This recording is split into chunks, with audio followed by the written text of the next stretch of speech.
Welcome to the Wing Space podcast, a place to take up space, a space for you to settle in, sit back, relax, and focus a little bit on health, wellness, faith, family, and this crazy thing called life. This podcast is not a replacement for mental health treatment or professional health care. In case of crisis or emergency, please contact your local healthcare provider or dial 911. Hey there, and welcome to the Wing Space podcast, a place to take up space. I am joined today by our nutritionist, Tracy Pritchard, and we're going to be sharing some helpful information for you about healthy habits and nutrition as we dive into this holiday season, which, gosh, just seems like it's flowing so quickly. So welcome, Tracy, to the podcast. So glad to have you again. Hey, thanks. Good to be back. So, as we kind of look ahead at the holiday season, we know that the holidays really dish up this kind of perfect storm of the winter weather, which we know impacts mood and kind of overall well-being. And then we have all these wonderful, irresistible foods and plenty of opportunities to indulge. And then we add the stress of the holidays as well. And we know that even the strongest willed person can sometimes have a difficult time not reaching for all those extra goodies. What are your thoughts on kind of getting us started into thinking about how best to handle this holiday season? Sure. Well, I think we all see, everything's coming right around the corner. I know that we are recording this before Halloween, but by the time it's published, that will be in the rearview mirror. Hopefully, people have cleared out any excess leftover candy by then, and we'll be preparing for Thanksgiving and Christmas. And it's really important to just have realistic expectations. Yeah, it's definitely a time that is going to have, higher calorie options and indulgences, and that's okay. And if we have realistic expectations, such as maintaining our weight and not losing weight, or trying some new strategies this season, that would be great. I mean, too often, if I meet people right now, they say, oh yeah, like I can't start anything new right now, or I'll wait for that New Year's resolution. Well, guess what? November is a great time to set some goals and some holiday goals. And a lot of that might just be sticking to your normal routine with a lot of the tips we'll get to around, healthy eating and hydration, and just having some, realistic boundaries around holiday parties, celebrations, and everything that comes with the season. Yeah, I think if we jump into some of those strategies for folks to really be able to implement, that might be really helpful for our listeners today. I did want to point out one thing that you said that I want to make sure our listeners heard, and that is you are going to be listening to this episode after Halloween. So if you haven't already, go ahead and clear out that Halloween candy from your pantries, because otherwise you're going to be tempted to eat it up. And there's plenty more indulgences coming. So just a quick reminder about that. But yeah, so Tracy, what are some really practical strategies that people can engage in to help them stay committed to healthy habits and make healthy choices? Sure. And interestingly, you said just get rid of Halloween, it's over. Thanksgiving is really only one day. So some practical tips. First of all is going to be don't skip breakfast. I know everyone's busy, feeling like they're shot out of a cannon every morning.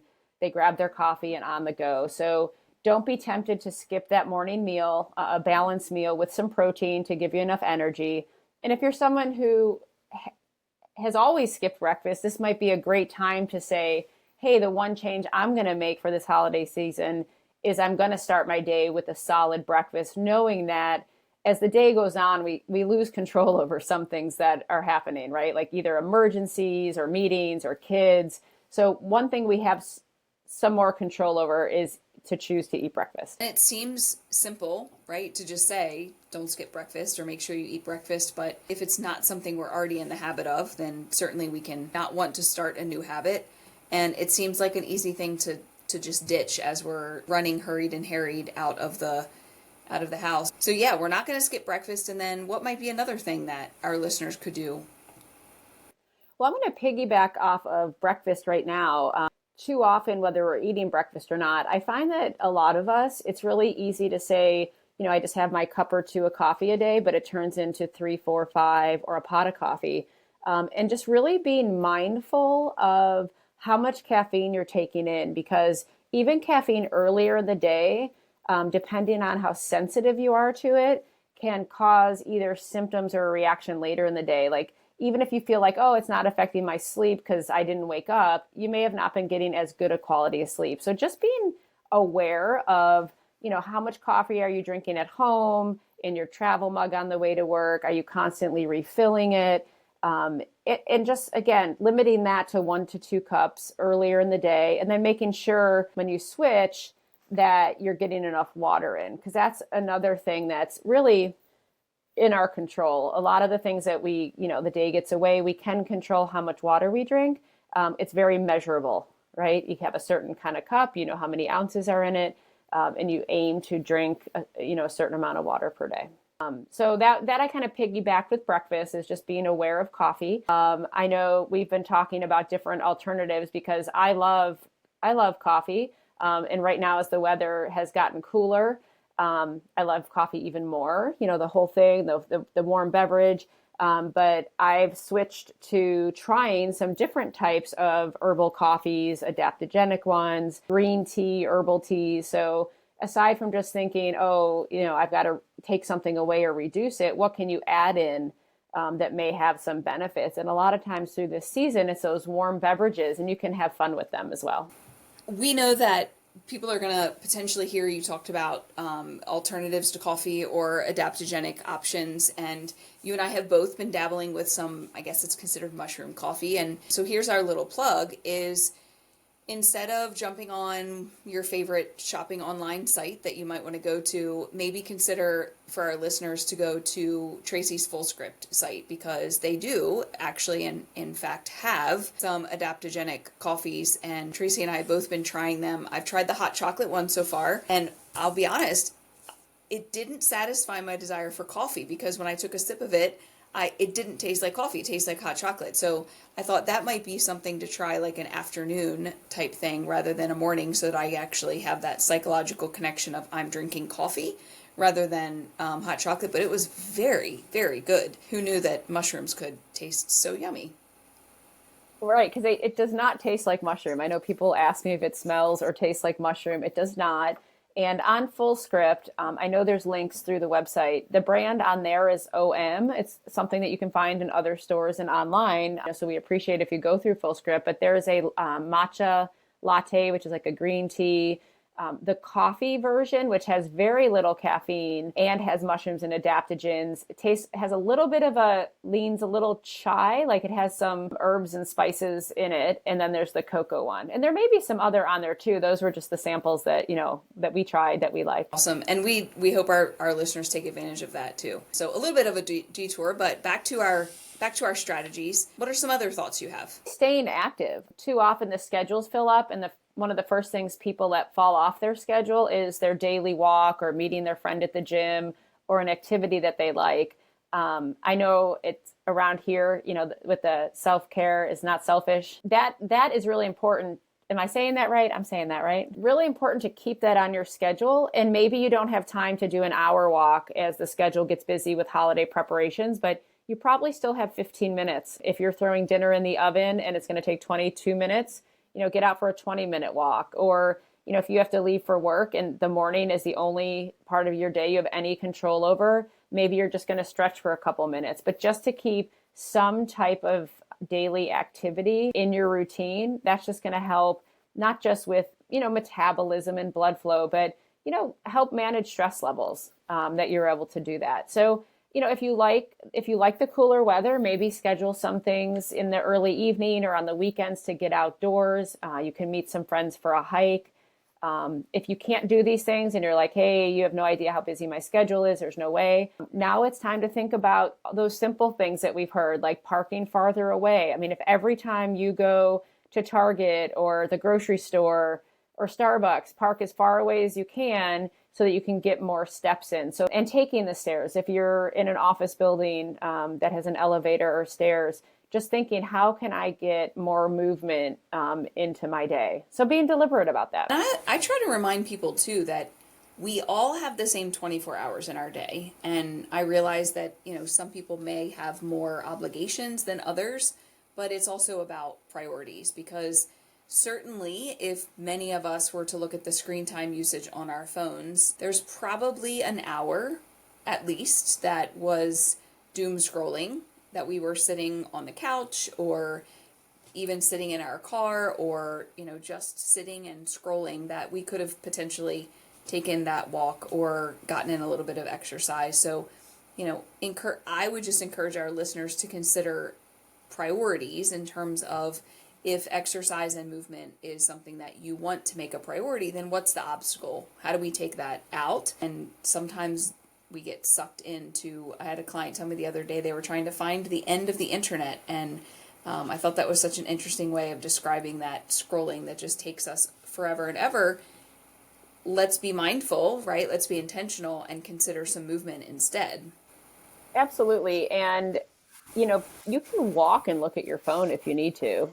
Just make sure you're aware of your surroundings for safety so you don't trip or get hit by a car. But, if you're someone who loves podcasts or music, you can double up those things and be like, hey, I'm going to listen to my favorite podcast while I'm walking. So you kind of can kill two birds with one stone. If you're super busy with kids' activities, we wait for our kids for so long every day. If you really kept track of how many minutes you're just sitting or standing and waiting, you can take a lap around a soccer field or around a parking lot, and maybe see where you're at now with your steps and be like, hey, can I get 1,000 more per day or 2,000 more per day? Something realistic, but that you have to be intentional about getting. Absolutely. And we have to be really intentional about these pillars of health. I've said it before, I'll say it again, feeding and fueling, moving and resting our body. We have to be intentional about it. And now during the holidays, when things are so much busier, we have to be even more mindful of putting those things in our schedule and giving ourselves opportunity to rest. It's so important for us to also have opportunities to rest. Absolutely. And, a lot of times it's not until somebody gets sick that they're like, oh, now what do I do? And there's certainly some things we can do, whether it's supplements and fluids and rest, but it's more about what we do consistently every day for days in a row, for weeks, to hopefully not get sick, right? And not get worn down. That consistent sleep schedule. If your cutoff is 10 o'clock, just keeping that routine, and anything that's left will have to wait until the morning when you're fresh, right? Like, a lot of times you wake up in the morning with a whole new perspective, but at night things are just lingering and taking longer. So to protect, your mood, a positive attitude, and your immune system, figure out what is your sleep schedule, right? And start making that more non-negotiable. Give it a little bit of wiggle room, but you'd be surprised. Well, you wouldn't be surprised, but there are a lot of people that don't even know what time their bedtime is or wake up time, because it's all over the place. Like no 2 days seem to have the same rhythm.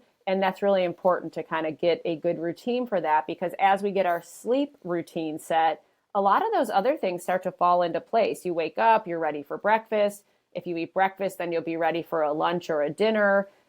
You can plug in a workout somewhere. So a lot of times it's really about planning and then just having the discipline to execute. It's not about motivation. I mean, there's definitely days where I think I don't necessarily want to do certain things, but it's just in my schedule, so I execute.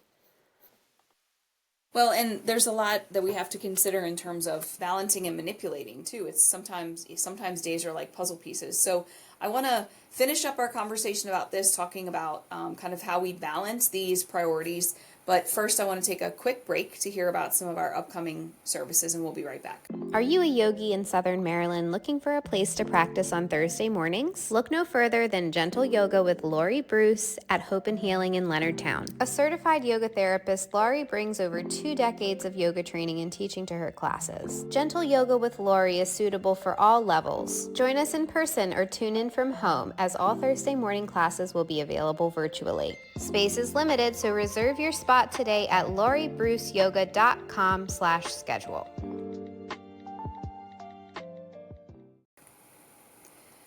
All right, welcome back to the podcast. Tracy and I are talking about some healthy habits to help us as we're entering into the meat of this holiday season. And before the break, we talked about some strategies for maintaining those healthy habits. And we know that it's about balance. It's about figuring out what works for us and putting that piece together. So what are your thoughts on this idea of balance?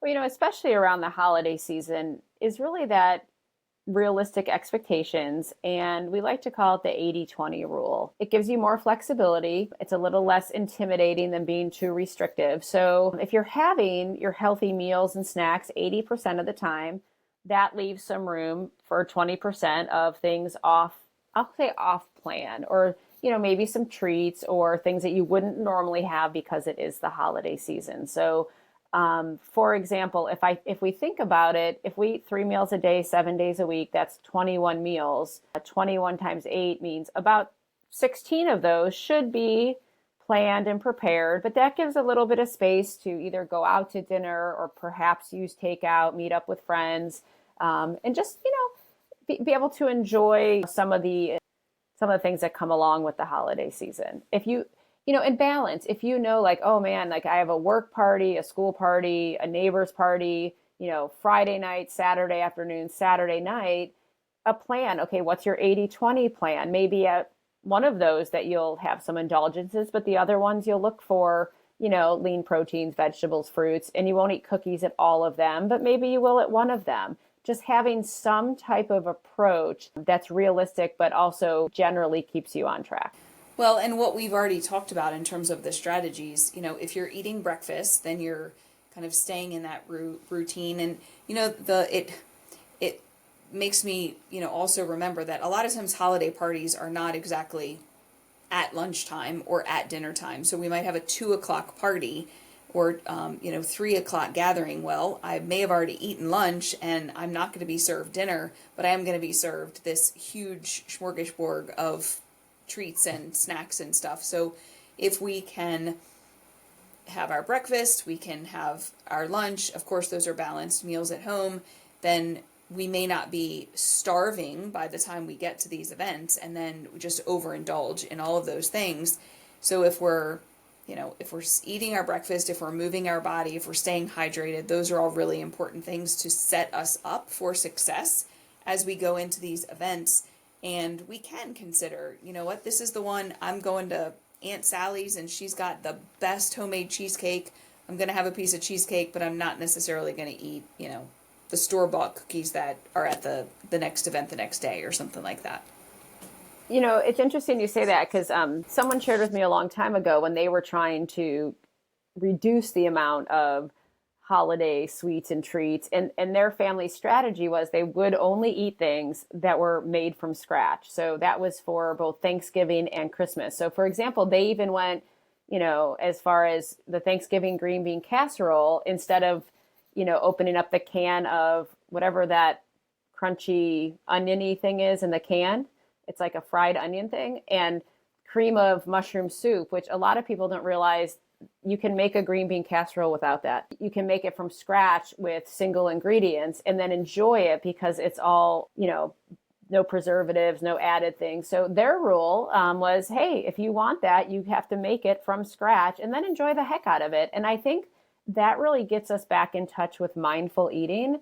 Even with baking, if you see what goes into it and you have to take the time to bake it and let it cool, then you're ready for it. It's a lot more, there's more mindless eating when you just see the store-bought cookie and you can eat 3 of them without even thinking about it, right? The other one, there was effort and emotion and picking that recipe out and smelling it in the oven. So just really getting back in touch with why we even have some of these foods at the holiday, right? It's to be around our family and friends and enjoy it. So maybe just slow down and, focus on the foods that are made from scratch. It makes me just imagine the gigantic plates of food that we all consume at Thanksgiving. It's the one time during the year that we just give ourselves permission to, just be gluttons, right? We eat so much on Thanksgiving. And then, I've heard people say, gosh, I hate myself for doing that. Well, consider what are you going to choose to go on that plate? And maybe you don't have to eat it just because it's there. You can eat it because you know that it's delicious and it's healthy, and maybe it is something you don't get to have every year, but a can of yams with some marshmallows on top is certainly something you could have any time that you wanted. But, that homemade sweet potato casserole that someone made is a little bit different, right? So I love that idea of considering the homemade things and the healthier versions of things. Well, as you say, Thanksgiving, I see that as potentially could be one of the healthiest days of the year. I mean, if you think about lean turkey, for those that eat the turkey, that's a good protein. And then for the side dishes, there's a lot of vegetables involved, whether it's a salad or green beans. And then we've got a complex carbohydrate, usually in the form of some kind of a sweet potato or butternut squash. So Thanksgiving and Thanksgiving leftovers, unlike the Halloween leftovers, can be done well. And that takes us back to that idea of mindfulness, right? We have to be mindful of what we're making and what we're consuming, because you're exactly right. That perspective definitely tells us that it can be done very well rather than just full of, processed foods and, carb heavy. It can be much, much healthier and richer in what we consume. And, as I suspected, Tracy, this is one of those conversations that we can probably go on and on with. So luckily for our listeners, we are going to have a second episode to follow this. So we want them to stay tuned for that, because you may be thinking as you're listening to this episode, well, I've already under enough stress. Now I've just got this whole idea of healthy habits and mindfulness to add to it. So in our next episode, we're going to talk about a few things that might be helpful as you're dealing with the stress of the holidays and how to manage that as well on top of it. As always, you can email me, Jennifer@hopehealingtherapy.com.